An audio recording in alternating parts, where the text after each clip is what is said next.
तीन भाई और एक बहन की कहानी। एक गांव में एक सुखी परिवार रहता था। उस परिवार में तीन भाई और एक बहन थी।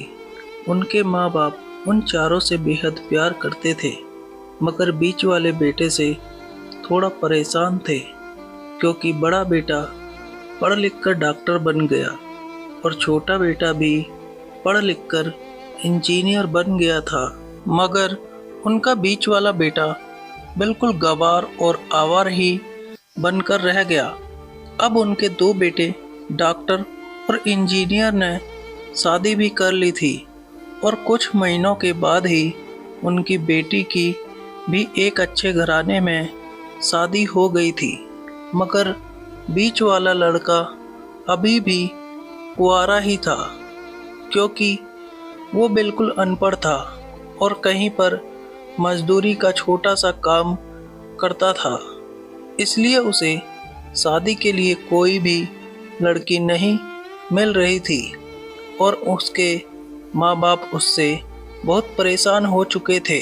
अब जब भी उसकी बहन अपने मायके आती तो पहले वो अपने डॉक्टर और इंजीनियर भाइयों से मिलती थी, मगर बीच वाले भाई से वो बहुत कम मिलती थी, क्योंकि वो उसे ज़्यादा पैसे नहीं दे पाता था। लेकिन फिर भी वो अपनी बहन से बहुत प्यार करता था। अब उनके पिताजी की बीच वाले बेटे की शादी किए बिना ही मृत्यु हो गई। उनकी माँ ने सोचा कहीं अब किसी के मुंह से बंटवारे की बात ना निकले, इसलिए अपने ही गांव की एक सीधी सादी लड़की से अपने गंवार लड़के की शादी करवा दी। शादी होते ही न जाने क्या हुआ, अब उसका अनपढ़ बेटा पूरा मन लगाकर काम करने लगा और पहले से कहीं ज़्यादा मेहनत भी करने लगा।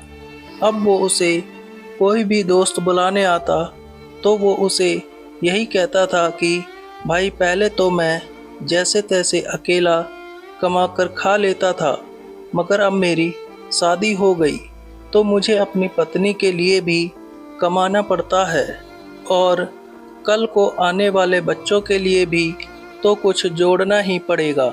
इसलिए दोस्त, अब मैं तेरे साथ नहीं घूम सकता। ये कहकर उसका गंवार लड़का सीधा अपने काम पर निकल जाता है।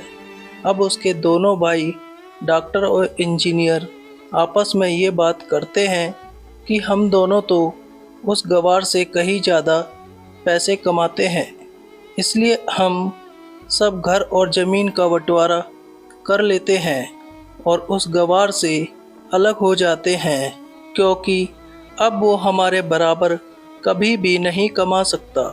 इसलिए उन दोनों भाइयों ने अपनी माँ के लाख मना करने के बावजूद भी बंटवारे की तारीख तय कर दी और उन्होंने अपनी बहन को भी बुलवा लिया और अपने गंवार भाई से भी कह दिया कि आज तुम अपने काम पर मत जाना, क्योंकि हम सब आज घर और ज़मीन का बंटवारा करेंगे। उसी वक्त उसकी बहन भी आ जाती है। तभी उसका गंवार भाई कहता है कि तुम लोग बंटवारा कर लो, मुझे जो भी देना हो दे देना, मैं शाम को आकर अंगूठा लगा दूंगा। तभी उसकी बहन कहती है, अरे बेवकूफ़, तू तो अनपढ़ ही रहेगा, ज़मीन का हिस्सा तो आमने सामने बैठकर ही होता है। तभी उसके दोनों भाई भी बीच वाले गंवार भाई को उल्टा सीधा कहते हैं। तब उसकी माँ भी उसे कहती है कि बेटा, आज तू काम पर मत जा, बंटवारा तेरे सामने ही होगा तो ही अच्छा होगा। उसी वक्त वकील भी आ जाता है। तभी वकील कहता है कि आपका सारा हिस्सा मिलाकर 10 बीघा ज़मीन है और आपका घर है।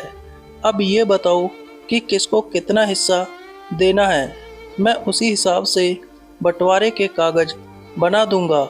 उसी वक्त उनका गंवार भाई कहता है कि वकील साहब, 5-5 बीघा मेरे दोनों भाइयों के नाम लिख दो और ये जो हमारा मकान है ये मेरी प्यारी बहन के नाम कर दो। तभी उसके दोनों भाई और बहन पूछते हैं कि और तू हिस्से में क्या लेगा। तभी उनका गवार भाई कहता है कि मेरे हिस्से में मेरी प्यारी माँ है ना। और तभी वो अपनी पत्नी की तरफ मुस्कुराते हुए कहता है कि क्यों मेरी प्यारी पत्नी, क्या मैंने गलत कहा क्या? उस गवार की पत्नी अपनी सास से लिपटकर कहती है कि माँ से बड़ी वसीयत क्या होगी मेरे लिए। और उसी वक्त उसका गवार पति भी अपनी माँ से लिपट जाता है। गवार बेटे बहू के इसी प्यार ने जमीन जायदाद के बंटवारे को एक सन्नाटे में बदल दिया। तभी बहन अपने गवार भाई के गले लगकर रोते हुए कहती है कि माफ़ कर दो भैया, मैं आपको समझ नहीं सकी। तभी उसका भाई कहता है कि मेरी प्यारी बहन, इस घर में जितना अधिकार हमारा है उतना ही अधिकार तेरा भी है। और रही बात बंटवारे की, तो बंटवारा नहीं करने से हमारा जीवन रुक तो नहीं जाएगा। क्यों करते हैं हम बंटवारा?